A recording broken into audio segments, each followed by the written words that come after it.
एक घने जंगल के किनारे एक बड़ा बरगद का पेड़ था। उस पेड़ पर एक कौवा रहता था। वह बहुत चतुर था, लेकिन उसे अपनी तारीफ सुनना बहुत पसंद था। जंगल के सभी पक्षी उसे जानते थे। कौवा अक्सर इधर-उधर उड़कर खाना ढूंढता और फिर अपने पेड़ पर बैठकर आराम करता था। एक दिन सुबह-सुबह कौवा भोजन की तलाश में जंगल से बाहर एक गांव की ओर गया। वहां एक घर के आंगन में कुछ लोग नाश्ता कर रहे थे। कौवे की नजर एक स्वादिष्ट रोटी के टुकड़े पर पड़ी। जैसे ही लोगों का ध्यान दूसरी ओर गया, कौवा झट से नीचे उतरा, रोटी का टुकड़ा अपनी चोंच में दबाया और उड़कर वापस जंगल की ओर चला गया।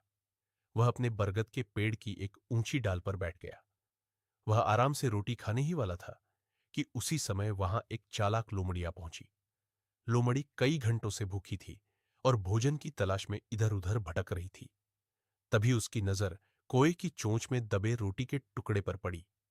लोमड़ी ने सोचा, अगर मैं सीधे रोटी मांगूंगी तो कौवा कभी नहीं देगा। मुझे कोई तरकीब लगानी होगी। वह पेड़ के नीचे जाकर खड़ी हो गई और मीठी आवाज में बोली, अरे कौवा भाई, नमस्ते। आज तो आप बहुत सुंदर लग रहे हैं।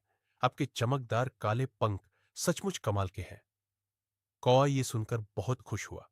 उसने गर्व से अपनी गर्दन ऊंची कर ली, लेकिन रोटी चोंच में होने के कारण वह कुछ बोल नहीं पाया। लोमड़ी फिर बोली, मैंने जंगल के कई पक्षियों को देखा है, लेकिन आप जैसा सुंदर कोई नहीं है। आपके पंख तो मानो काले बादलों की तरह चमक रहे हैं। कौवा मन ही मन खुश हो रहा था। उसे अपनी तारीफ सुनकर बहुत अच्छा लग रहा था।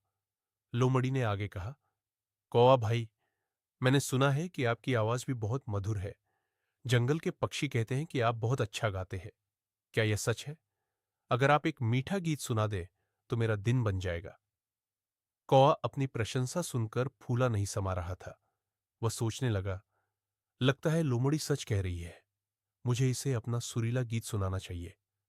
जैसे ही उसने गाने के लिए अपनी चोंच खोली, कांव कांव की आवाज निकली और रोटी का टुकड़ा नीचे जमीन पर गिर पड़ा।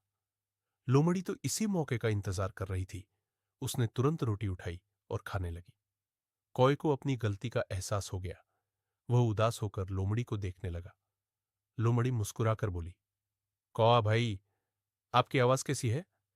यह तो मैं नहीं जानती, लेकिन इतना जरूर जानती हूं कि झूठी प्रशंसा पर कभी भरोसा नहीं करना चाहिए। अगर कोई आपकी बहुत ज्यादा तारीफ करे तो पहले उसकी मंशा समझनी चाहिए। इतना कहकर लोमड़ी रोटी लेकर वहां से चली गई। कौवा अपनी मूर्खता पर पछताता रह गया। उसने सोचा कि अगर वह लालच और घमंड में न आता तो अपनी रोटी नहीं खोता।